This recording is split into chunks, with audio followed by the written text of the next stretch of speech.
성령 충만 받고 싶으시죠? 네. 성령 충만 받는 사람들을 보면은 어때요? 막 기도할 때 방언으로 기도하고, 아픈 사람이 있다고 기도해달라 그러면 막 기도해주면 그 아픈 사람이 갑자기 막 낫기도 하고. 왜 인터넷에도 보면 어떤 뭐 부흥 집회 같은 그런 거 하다 보면 막 목사님들이 막 기도하면 막 장풍을 쏘는지 막 이렇게 뒤로 쓰러져서 막 넘어지고, 그리고 막 입신을 한다 그러죠. 막 하늘의 환상을 막 보고. 우리가 성령 충만하면 막 그런 것들을 많이 떠올라요. 그러면 우리가 왜 성령 충만을 받고 싶어 하는가? 성령 하나님 왜 충만하게 우리에게 임하기를 소망하는가? 우리가 성령 충만하면, 내가 좀 방언으로 기도할 수 있으면, 어떤 성령 하나님의 어떤 은사를 경험하면 하나님이 더 잘 믿을 것 같아서, 우리의 믿음이 더 좋아질 것 같아서, 그래서 성령 충만을 받기 원하잖아요. 그러면 하나님 잘 믿겠다는데, 그러면 그런 마음 가지고 있는 사람한테 하나님이, 성령 하나님의 그런 은사들을 막 베풀어 주셔야 되는 거 아닌가요? 당연한 거죠.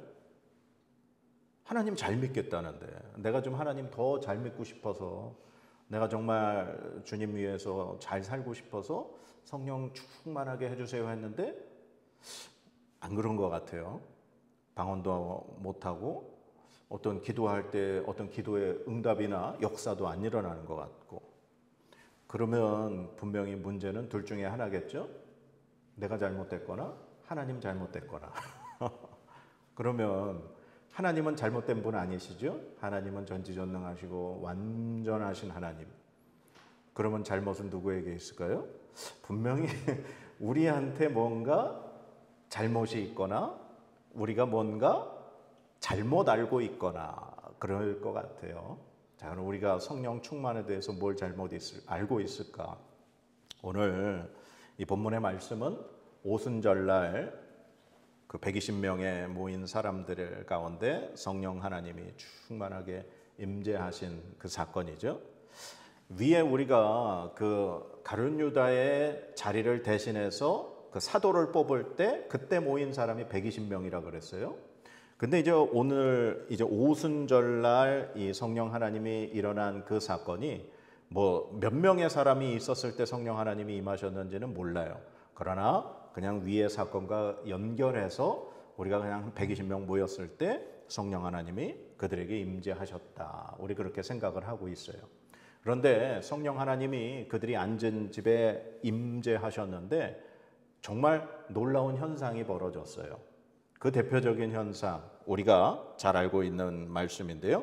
자, 우리 1절, 2절, 3절 같이 읽어보겠습니다. 시작. 오순절날이 이미 이름에 그들이 다 같이 한 곳에 모였더니 호련히 하늘로부터 급하고 강한 바람 같은 소리가 있어 그들이 앉은 온 집에 가득하며 마치 불의 혀처럼 갈라지는 것들이 그들에게 보여 각 사람 위에 하나씩 임하여 있더니. 아멘. 우리가 성령 받았다, 성령 임했다라는 걸 표현하는 것 중에 대표적인 것이 바람과 불이에요. 그래서 저도 어릴 적 기억나요. 막 기도원에서 3박 4일 뭐 특별 집회를 하면 막 마지막에 그 통성 기도를 주여 삼창을 하고 통성 기도하고 막 기도하면서 그 강사 목사님이 막 안수를 해주면 갑자기 막 혀가 돌아가면서 막 방언을 하고, 아니면 어떤 사람은 막 진짜 막 떼굴떼굴 구르는 그런 모습도 보고 그랬어요. 성령 하나님이 임하면 막 뜨겁다고 하는 사람도 있어요. 근데 그것이 왜 그런가 하면 오늘 이 말씀에 보면 성령 하나님의 어떤 두 가지 요소 때문에 그런데, 첫 번째는 바람이고 두 번째는 불이에요. 그런데 우리가 잘못 알고 있는 게 있는데, 자, 성령 하나님이 오늘 말씀에 보니까 불로 임하셨다 그랬어요? 아니죠? 말씀에 보면 마치 불의 혀처럼 갈라지는 것들이 그들에게 보였다. 그러니까 지금 우리 교회 안에 성령 하나님이 우리에게 임하셨는데 제자들이 어떠한 나중에 그것을 기억하고 돌아보면서 이것을 회상하는데, 처음에 있었던 현상은 바람 같은 소리가 들렸다는 거예요. 급하고 강한 바람 같은 소리가 있었다. 급하고 강한 바람이라는 건 어떤 바람일 것 같으세요? 우리가 여름만 되면은 오는 게 있죠? 태풍. 특별히 우리 거제도에는 이 태풍이 잘 오잖아요. 그 태풍이 올 때 들려지는 엄청난 강한 바람 같은 소리. 오늘도 사실 이 태풍급의 바람이 많이 부는 날이에요. 그런데 갈릴리에서 물고기를 잡는 어부 출신의 제자들에게는 갈릴리에서 불어오는 그 돌풍이 그들의 경험했던 가장 큰 어떤 이 태풍급의 바람인 거예요. 그런데 그들이 앉았던 그 집에 갑자기 그런 엄청난 큰 바람 같은 소리가 들렸다는 거예요. 그 다음에 봤더니 각 사람의 위에 마치 불이 이렇게 혀처럼 막 불꽃이 그냥 막 갈라지는 그런 모습이 보였다는 거지, 불이 그들에게 임했다는 건 아니에요. 어떤 이 성령의 모습을 표현할 때 그들이 표현할 수 있는 방법이 이 불타는 그런 불이 막 갈라지는 듯한 그 모습이 각 사람 머리 위에 임하여 있던 걸 봤다는 거예요. 만약에 그 사람들 위에 진짜 불덩어리 같은 게 임했다면 그 사람들이 정말 못 견뎠겠죠. 그런데 우리가 잘못 알고 있기는 막 불을 받았다, 막 뜨겁다 그렇게 하는데, 성경에서는 그러한 바람과 불, 이 두 가지의 요소로 성령 하나님이 임하셨는데 바람과 불은 아니라는 거예요. 그러면 성령 하나님이 임하셨을 때 도대체 이 바람 같은 소리, 그리고 불의 혀처럼 갈라지는 그런 것들, 이게 뭘 의미하는 걸까? 어떤 성령 하나님의 이 의미일까 생각해 볼 수 있어요. 그런데 예수님이 이제 감람산에서 제자들을 모시고 이제 부활하시고 승천하시기 전에 이 말씀해 주셨죠. 어떻게 보면 이 사도행전 전체를 계속해서 우리가 말씀을 볼 때 꼭 기억해야 될 말씀 중에 하나인 거예요. 사도행전 1장 8절. 우리 이제 외우셔야 되는데 우리 다시 한번 같이 읽어볼게요. 시작. 오직 성령이 너희에게 임하시면 너희가 권능을 받고 예루살렘과 온 유대와 사마리아와 땅끝까지 이르러 내 증인이 되리라 하시니라. 아멘. 자, 예수님이 말씀하시기를 하나님께서, 아버지께서 약속하신 성령 하나님이 분명히 너희에게 임하실 거라는 거예요. 그러면 성령 하나님이 너희에게 임하시면 첫 번째가 권능을 받는다. 이 권능이 뭐예요? 힘이에요. 파워. 그래서 제자들의 머리 위에 불의 혀처럼 갈라지는 것이 임하셨다. 바로 이것은 성령 하나님의 권능을 의미하는 거예요. 불은 모든 것을 태워버리죠. 바로 그것이 뭐 사람의 죄를 태운다, 아니면 우리 안에 더러운 것들을 태운다, 그걸 통해서 하나님이 그냥 강하게 역사하신다. 바로 이 불의 혀처럼 갈라지는 것은 바로 성령 하나님의 권능을 의미하는 거예요. 그리고 1장 8절에 보면 권능을 받고 그 다음에 예루살렘과 온 유대와 사마리아와 땅끝까지 이르러 내 증인이 된다. 지금 이게 보면 점점 넓어지는 거죠. 바람은 절대로 한 곳에 머물러 있는 것이 바람이 아니에요. 바람은 어떻게 돼요? 움직이죠. 어느 곳에서 어느 곳으로 이동하는 것이 바람이에요. 그래서 성령 하나님의 이 두 가지의 역사에 불은 권능을 의미하고 바람은 성령 하나님이 가시고자 하는 그 목적지, 방향을 의미하는 거예요. 즉 성령 하나님은 임재하셔서 그들에게 권능을 주셔서 그들이 어디론가 향하여 갈 수 있도록 그 목적을 가지고 이끄신다라는 겁니다. 우리 불과 한 2주 전에 우리나라에서 정말 역대 최고의 산불이 벌어졌었죠. 그래서 많은 지금까지도 이제 이재민들과 그 집을 잃은 사람들, 어려움을 당하는 사람들이 있어요. 그런데 이 의성에서 시작된 산불이 100km나 떨어진 영덕에까지 한 5일 만에 그냥 이 산불이 옮겨가 버렸어요. 그런데 그 산불이 그렇게 먼 거리를 빠르게 옮겨간 이유가 뭐였죠? 강한 바람 때문이었어요. 그러니까 바람은 어떤 목적지를 향해서 이렇게 움직이는 그러한 방향을 의미하는 거예요. 우리가 태풍이 올 때도 태풍이 가는 진로를 늘 컴퓨터가 예측을 해서 그 지역에 피해가 없도록 미리 준비를 하잖아요. 태풍은 어느 방향을 향해서 움직이는 거예요. 그러면 성령 하나님이 어느 방향을 향해서 가시는가? 아까도 봤지만 예루살렘에서 시작돼서 온 유대, 그 다음에 사마리아와 땅끝까지. 예수 그리스도의 이 부활에, 예수 그리스도의 십자가의 이 복음이 분명히 어딘가를 향해서 가도록 성령 하나님이 인도하신다는 거예요. 즉 성령 하나님의 임재는 예수 그리스도의 복음이 증거되기 위하여서, 즉 하나님께서 어떤 주권을 가지고 어떤 목적을 향해 가시는 데 있어서 권능을 주셔서 그 길로 가게 인도하시는 것이 성령 충만이다. 성령 하나님의 임재다. 그렇게 생각할 수 있는 거예요. 자, 그러면 이 제자들에게 성령 하나님이 임재하시고 나서 그들이 갑자기 방언을 말했어요. 이 방언이라고 하는 건 다른 나라 말을 하는 거예요. 우리가 기도할 때 이렇게 왜 방언 기도하시는 분들 보면 그게 우리나라 말은 아니죠. 그런데 이 지구상에는 정말 어마어마한 많은 다양한 언어들이 있어요. 우리가 알지 못하는, 우리가 뭐 대표적으로 아는 게 뭐 영어하고 뭐 중국어, 뭐 스페인어, 뭐 일본어, 뭐 그 정도밖에 모르잖아요. 사실 아프리카에 어떤 소수민족이 사용하는 언어 우리가 들어본 적도 없죠.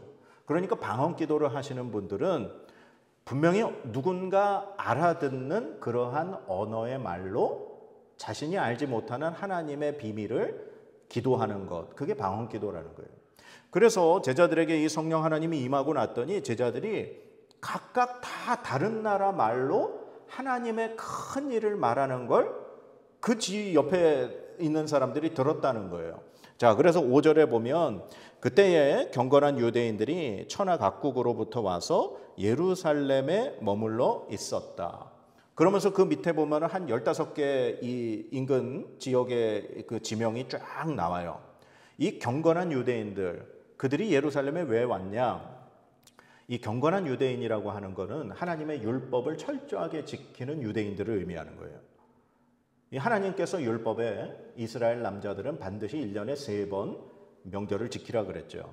그게 첫 번째가 6월절로 시작하는 무교절, 그 다음에 두 번째 명절이 바로 이 77절인 오순절이에요. 그 다음에 마지막이 장막절, 초막절이라고 하는 것.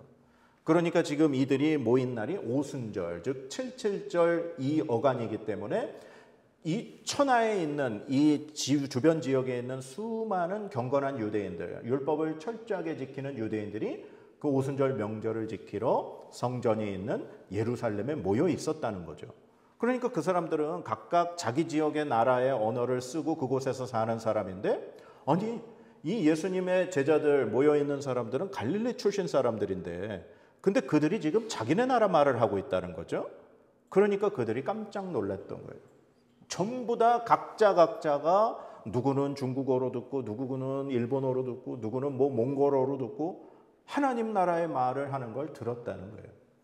그러니 그들이 다 놀랐고 어떤 사람은 그들을 조롱하기를 그들이 술 취했다, 그렇게 얘기도 하는 거죠. 이렇게 이 제자들이 지금 성령 충만함을 받고 방언으로 한 그 말이 뭐였어요? 성경에 보니까 하나님의 큰 일을 말했다. 자기들도 알지 못하는 하나님 나라의 일을 지금 말하고 있다는 거예요. 그러면 하나님이 이 제자들에게 성령 하나님을 임하게 하셔서 그들이 이 성령의 충만함을 받고 하나님 나라의 일을 하게 하신 이유가 뭘까? 아까도 말씀드렸죠. 성령 하나님이 임하시면 그들이 권능을 받고 복음이 증거되게 하신다. 그래서 예수님께서 약속하신 이 성령 하나님이 제자들을 통해서 하나님의 뜻을 이루기 위해서 지금 가고 계신다는 거예요. 그래서 이 사건으로 인해서 이 제자들은 이 예루살렘에서 시작이 돼서 이제 유대 지역, 그 다음에 다른 인근 아시아 지역, 그 다음에 결국에는 더 나아가서 유럽 지역까지 예수 그리스도의 복음을 전하게 된 거예요. 그러면서 그들이 전하면서 그냥 전한 거예요? 병 고침이 일어나기도 하고 죽은 사람을 살리기도 하고 안진뱅이를 일으키기도 하면서 하나님의 권능이 나타나기 시작했던 거예요. 자, 그러면 우리 다시 처음의 질문으로 돌아가는 거예요. 우리가 성령 충만받고 막 성령 하나님의 은사를 경험하고 싶다 그랬잖아요. 그런데 그러지 못하는 건 분명히 우리가 뭔가 잘못 그 의도를 가지고 있다라고 우리 생각해 봤어요. 그러면 내가 좀 믿음이 더 좋아지고 내가 더 하나님 잘 믿기 위해서 성령 하나님의 좀 충만함을 간구하는데 하나님이 주시지 않고 하나님이 나에게 성령 충만함으로 역사하시지 않는 건 그러면 왜 그럴까?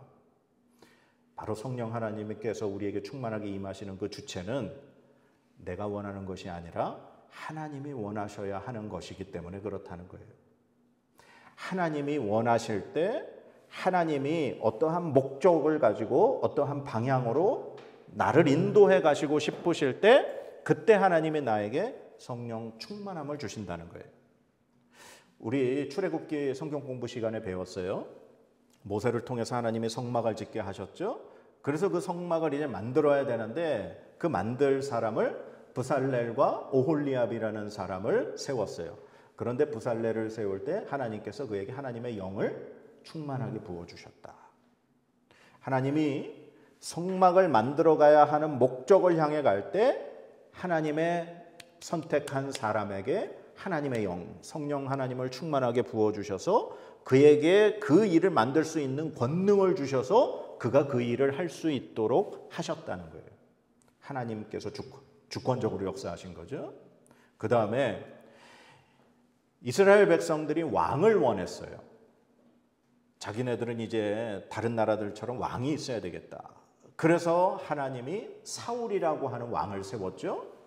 그런데 성경의 사무엘상 10장에 보면 하나님이 사무엘을 통해 사울에게 기름 부어 왕을 세울 때 사울에게 하나님의 영이 임하셨어요. 하나님이 왕을 통해서 이스라엘 백성을 이끌어 가시고자 목적하셨을 때 그에게 하나님의 영을 부어주셨다는 거예요. 그렇게 해서 하나님께서 이스라엘 백성을 블레셋에서부터 구원하게 하시고 이스라엘이라고 하는 나라에 왕이 세워지게 하셨던 거죠. 그러면 성령 하나님이 한 번 임하고 나면 영원히 그렇게 있는 걸까요? 그러진 않아요. 성경에 보니까 이 하나님의 영을 받았던 사울 왕이 하나님의 말씀대로 행하지 않고 하나님의 명령대로 따르지 않았어요. 그리고 자신을 위해서 그렇게 교만해졌을 때 사무엘상 16장 14절에 보면 바로 하나님의 영이 사울에게서 떠났다. 그렇게 되어 있어요.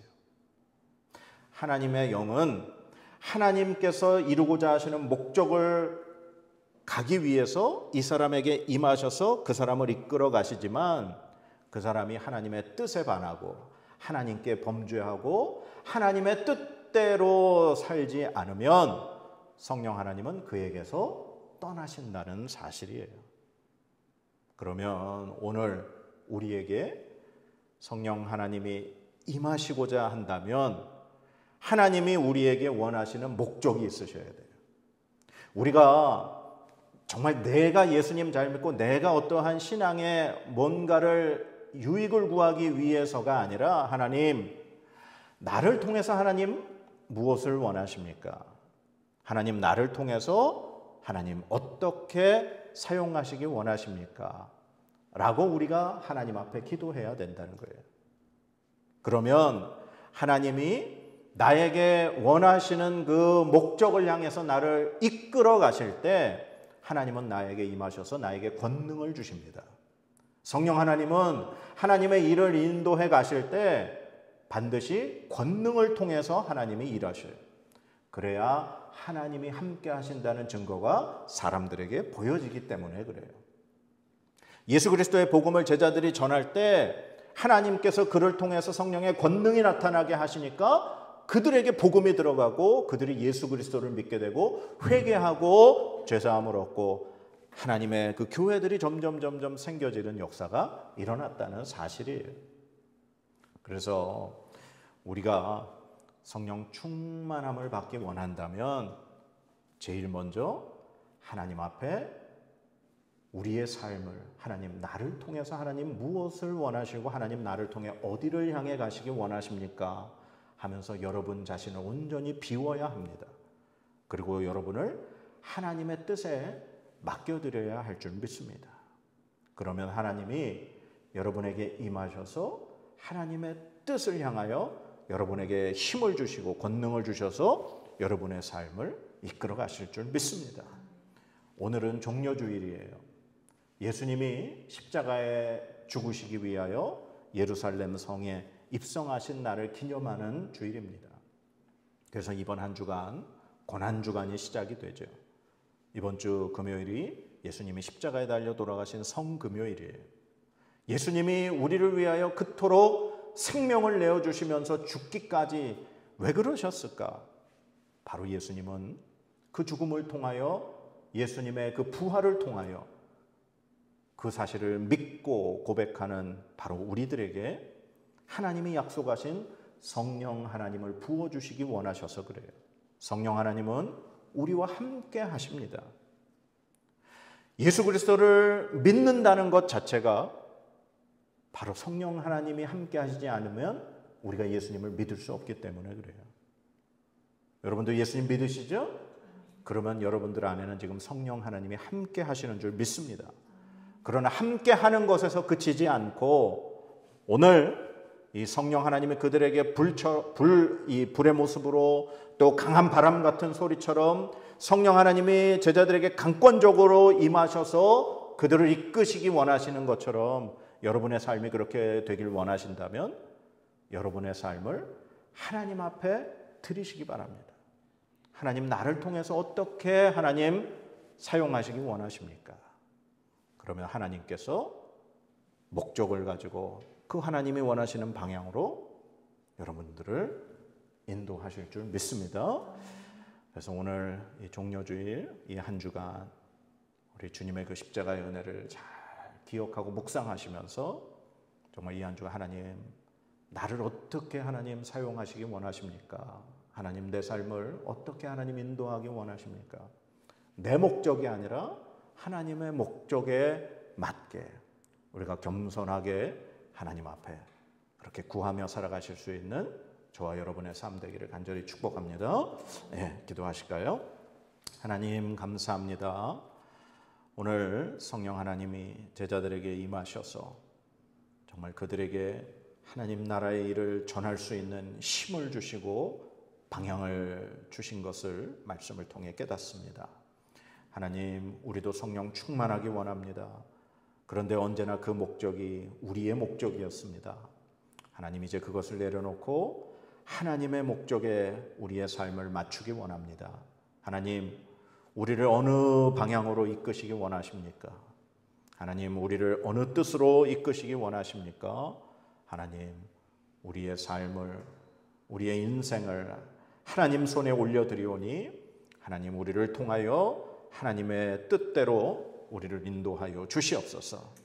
그럴 때 하나님, 우리에게 필요한 권능을 주시고 하나님께서 은혜를 부어주셔서 하나님 나라를 전파하는 일에, 하나님 나라가 확장되어지는 일에 우리의 삶이 쓰여질 수 있도록 하나님 우리를 사용하여 주시옵소서. 이 한 주간, 이 고난주간을 정말 주님의 그 십자가를 기억하며 묵상하며 살아갈 수 있는 이 귀한 한 주간 되게 하여 주시옵소서. 감사드리며 예수님의 이름으로 기도드립니다. 아멘.